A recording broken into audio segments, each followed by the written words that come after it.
नमस्कार, the truth channel में आपका स्वागत है। आज हम बात करेंगे माघ पूर्णिमा की। तो माघ पूर्णिमा पर महिलाएं जरूर सुने ये व्रत कथा, पूरी होगी हर मनोकामना। हिंदू धर्म में सभी पूर्णिमा तिथि में से माघ महीने की पूर्णिमा का विशेष महत्व है। इस दिन पवित्र गंगा नदी में स्नान करने से सारे कष्ट निवारण दूर होते हैं और ऐसा भी माना जाता है कि इस दिन सभी देवी देवता पवित्र नदियों में निवास करते हैं।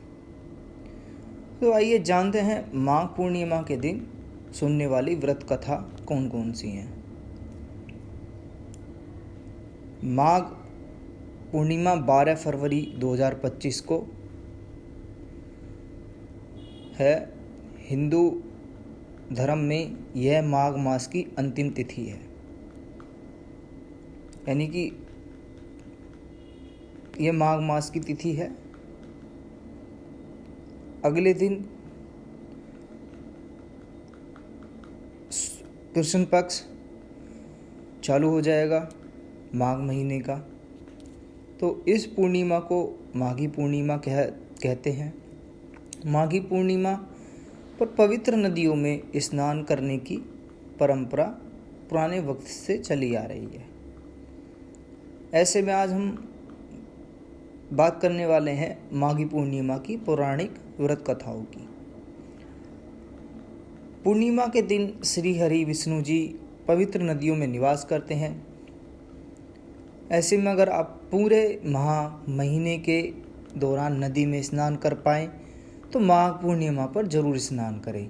यानी कि माघ महीने के दौरान पूरा जो महीना रहता है, कभी व्यक्ति अपने व्यवसाय या जॉब के चलते स्नान नहीं कर पाते हैं, तो किसी भी तरह वो समय निकाल कर एक बार माघ पूर्णिमा पर जरूर स्नान करें। ऐसा करने से उनके सभी दोष और सभी पापों से मुक्ति मिलती है और आर्थिक स्थिति में उन्नति होती है। अब हम कथा चालू करते हैं। नर्मदा नदी के तट पर सुभ्रवत नामक विद्वान ब्राह्मण रहते थे, लेकिन वे बहुत लालची थे। इनका लक्ष्य किसी भी तरह धन कमाना था।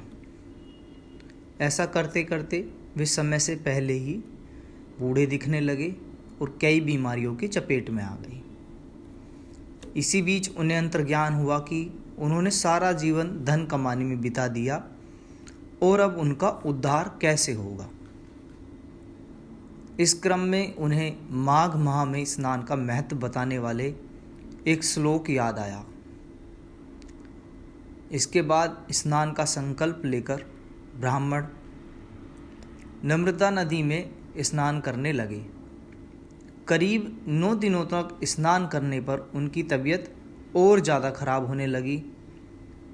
तबीयत बिगड़ने से उनकी मृत्यु का समय आ गया। वे सोच रहे थे कि जीवन में कोई सत्कार न करने के कारण उन्हें नरक का दुख भोगना पड़ेगा, लेकिन वास्तव में मात्र 9 दिनों तक माघ मास में स्नान करने के कारण उन्हें मोक्ष की प्राप्ति हुई। और एक ऐसी अन्य कथा है जो पौराणिक कथा के अनुसार कांतिका नगर में धनेश्वर नाम का ब्राह्मण निवास करता था। वह अपना जीवन निर्वाह दान पर करता था। ब्राह्मण और उसकी पत्नी की कोई भी संतान नहीं थी। एक दिन उसकी पत्नी नगर में भिक्षा मांगने गई, लेकिन सभी ने उसे बांझ कहकर भिक्षा देने से इनकार कर दिया। तब किसी ने ब्राह्मण की पत्नी से 16 दिन तक काली माँ की पूजा करने को कहा। उसके कहने पर ब्राह्मण दंपति ने ऐसा ही किया। उनकी आराधना से प्रसन्न होकर माँ काली प्रकट हुई और उस ब्राह्मण की पत्नी को गर्भवती होने का वरदान दिया और कहा कि अपने सामर्थ्य अनुसार तुम हर पूर्णिमा को एक दीपक जलाओ। इस तरह हर पूर्णिमा के दिन एक दीपक बढ़ाती जाना। अब जब तक कम से कम 32 दीपक न हो जाए, ब्राह्मण ने अपनी पत्नी को पूजा के लिए पेड़ से कच्चा फल तोड़ कर दिया।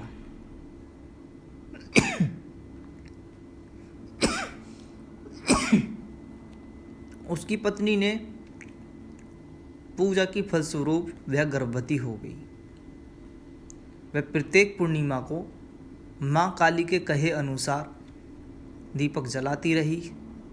माँ काली की कृपा से उसके घर में एक पुत्र ने जन्म लिया, जिसका नाम देवदास रखा। देवदास जब बड़ा हुआ तो उसने अपने मामा के साथ पढ़ने के लिए काशी भेजा गया। वहाँ पर दुर्घटना घटी, जिसके कारण धोखे से देवदास का विवाह हो गया। देवदास ने कहा वह अल्पायु है, लेकिन फिर भी जबरन उसका विवाह कर दिया गया। कुछ समय बाद देवदास के प्राण लेने आए, लेकिन ब्राह्मण दंपति ने पूर्णिमा का व्रत रखा था, इसलिए काल उसका कुछ नहीं बिगाड़ पाया। तभी से कहा जाता है कि पूर्णिमा के दिन व्रत करने से सभी संकटों से मुक्ति मिलती है और हर मनोकामना पूरी होती है। तो इस माघ माह में महिला हो या पुरुष हो, घर का कोई भी सदस्य हो, जरूर गंगा स्नान करे। और पूरा महीना करे तो वो तो बात ही अलग है कि कोई किसी के पास इतना समय होता ही नहीं है कि हर दिन जाकर गंगा स्नान कर सके।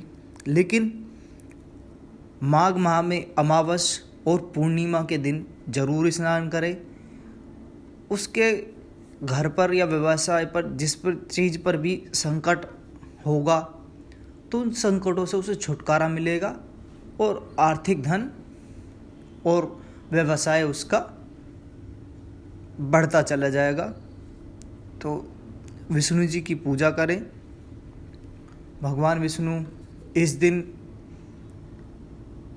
गंगा नदी में अवतरित रहते हैं। तो माघ पूर्णिमा बहुत ही शुभ मानी जाती है। धन्यवाद। ओम नमो भगवते वासुदेवाय।